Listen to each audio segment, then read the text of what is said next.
Bikin blooper bar. Belum ada. Ya udah Bisa bagus. tuh. What's up V-Poppers, kembali lagi di Fear Tau Gak Sih, yang dimana kita bakal seru-seruan membahas berita, updates, dan insights seputar dunia game dan pop culture. Nah, hari ini beritanya menarik banget, karena kita akan membahas Steam digugat 15 triliun rupiah. Kok bisa sih? Apa benar juga mereka deserve untuk digugah? Yuk kita bahas.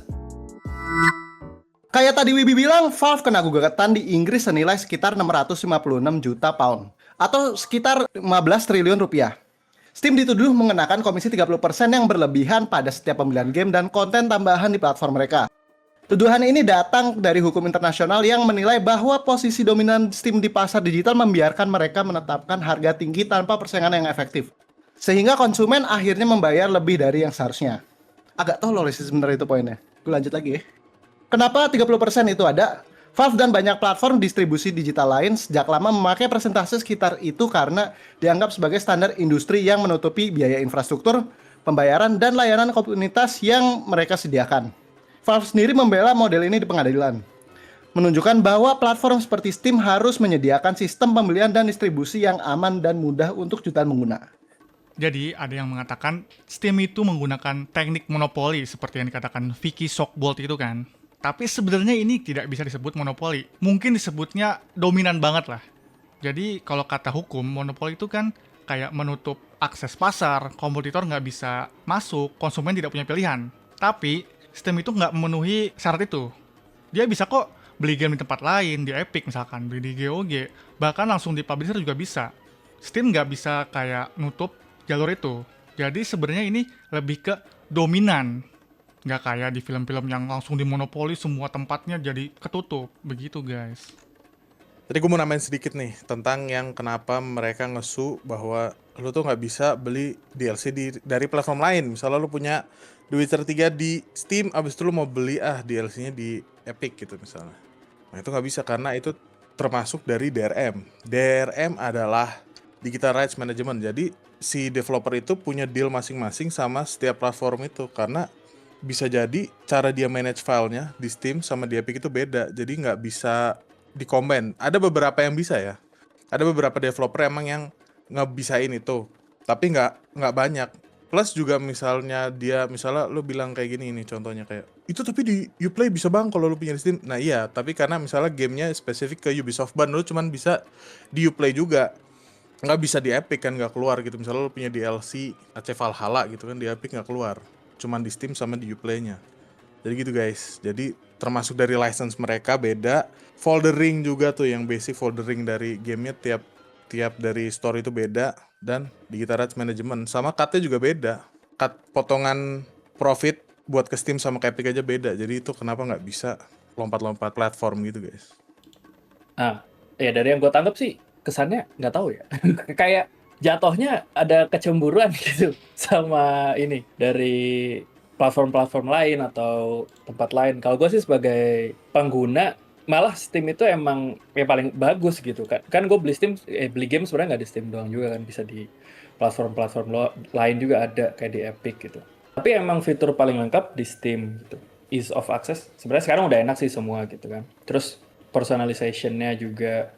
Terus customer service-nya juga kalau misalnya ada yang kehack, ada yang apa, Cepet kan lebih cepat gitu, tinggal ngasih tiket kan, nge-issue tiket, gini-gini gitu-gitu, duitnya, Steam Wallet. Pokoknya fitur emang paling lengkap gitu.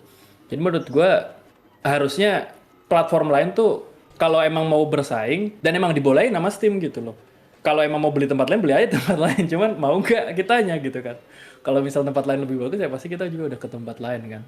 Ya, makanya kan tadi gue sempat agak tolol ya, 30% ini katanya ketinggian buat customer apa consumer gitu. Itu gak make sense menurut gue, apalagi ngomongnya dari perusahaan-perusahaan besar. Nah, perusahaan-perusahaan besar itu apakah pernah mendengar kata-kata consumer kan? Gue sih nggak percaya, ini agak opini ya. Cuman gue nggak percaya bagian situ, itu satu tuh bullshit. Kedua, itu kalau lu breakdown 30% itu kayak tadi Wibi bilang, 30% tuh bukan karena buat harganya gede doang. Lu harus ingat, ini customer service-nya bagus, itu pertama. Kedua, dia ada community hub, lu bisa nge-review, lu bisa berbagi art, berbagi apapun di platform ini lu lengkap. Jadi orang tuh menggunakan Steam sebagai sosial medianya sendiri secara efektif gitu kan. Menurut gua tuh 30%-nya tuh make sense gede karena Steam-nya juga gede juga untuk ngerunning segede ini, platform segede ini. Tapi menurut gue emang nggak bakal make sense dia minta kayak misalnya yang DLC atau terlalu monopoli, karena DLC itu juga case-nya apa lu beli di tempat lain. Menurut gue satu case yang bisa gue temuin adalah lu dapat game itu gratis di Epic, terus dia ada Betul. diskon di Yes, Steam benar. misalnya. Atau kayak misal Xbox Game Pass kan game base game-nya doang tuh nggak dapet DLC, baru beli DLC-nya di yang lain gitu. Nah tapi kan itu apakah matter, apakah sebanyak itu case-nya, dan Iya apakah benar. harus diperjuangkan? Kalau diperjuangkan berarti nggak cuma Steam, PS, Xbox, Nintendo juga harus gitu. Lu nggak bisa ke satu doang. GOG sama Epic juga harus kena. Kenapa lu cuma Steam?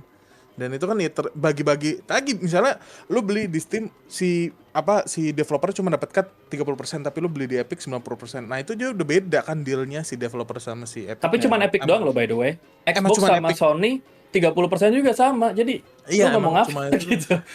What are you talking about, man? Iya, makanya. Nah, kalau lu Tambah mau lagi ada lebih regional pricing, Sas.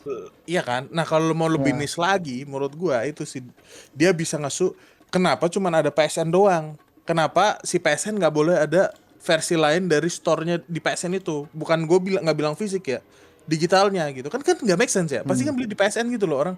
Apa di Xbox Game Store gitu.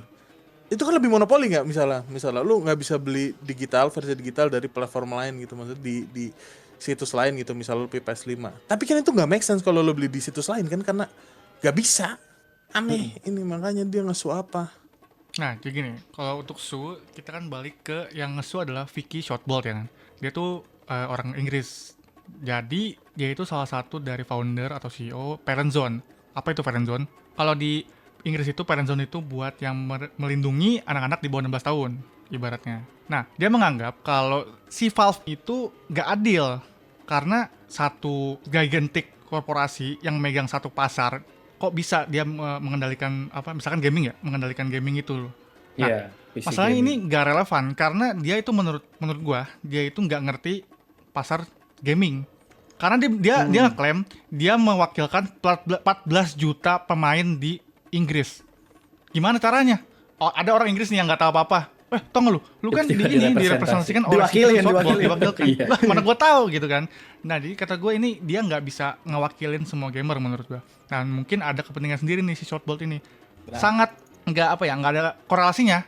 Dia tuh pasti nggak ngerti sama market digital, market Steam. Yang mana Steam itu kan udah dari dulu kan. Kenapa kita suka sama Steam? Karena emang kenyataannya adalah Steam itu kan udah duluan gitu loh. Jadi orang malas repot pindah platform yang udah bagus juga kan. Bukan berarti platform kompetitor yang jelek, bukan. Cuman kayak tadi yang Bibi bilang, kombinasi fitur, library-nya luas, jaringannya bagus lah ibaratnya. Walaupun kayak Tapi bener, Ram. bagus, ya. Kom- Yogi kan kompetitornya bagusnya etosnya jelek, kompetitornya DRM-nya jelek. free kan. Kenapa? Kompetitornya jelek emang bener. Iya, sebenarnya bukan jelek sih, kayak kurang belum. Kurang, Harusnya gini, kurang. kalau daripada ngebantu si Shotbolt ini untuk nyerang sistem, kenapa nggak masing-masing kompetitornya meningkatkan fiturnya masing-masing gitu loh, kayak di GOG udah bisa DRM free gitu kan, Epic Game banyak gratisan, kenapa nggak improve lagi gitu loh buat mengguncang sistem, kenapa malah ngejatuhinnya dengan cara yang tidak etis lah. Ya, konklusinya sih dari berita ini tuh Steam bisa aja nggak jadi pasar dagang game paling dominan. Tapi kompetitor juga harus sadar diri lah untuk improve fitur nih. Dan juga improve banyak aspek sih, harus mengejar ketertinggalan. Steam kan emang udah dari lama ya. Jadi instead of fokus kayak menjatuhkan Steam, mending improve itu dulu deh, platform diri sendiri. Ya itu aja untuk berita hari ini Vpopers. Apakah kalian terinformasi atau disinformasi? Gak tahu, yang penting kita have fun. Dan semoga kita belajar sesuatu dari konten kita hari ini.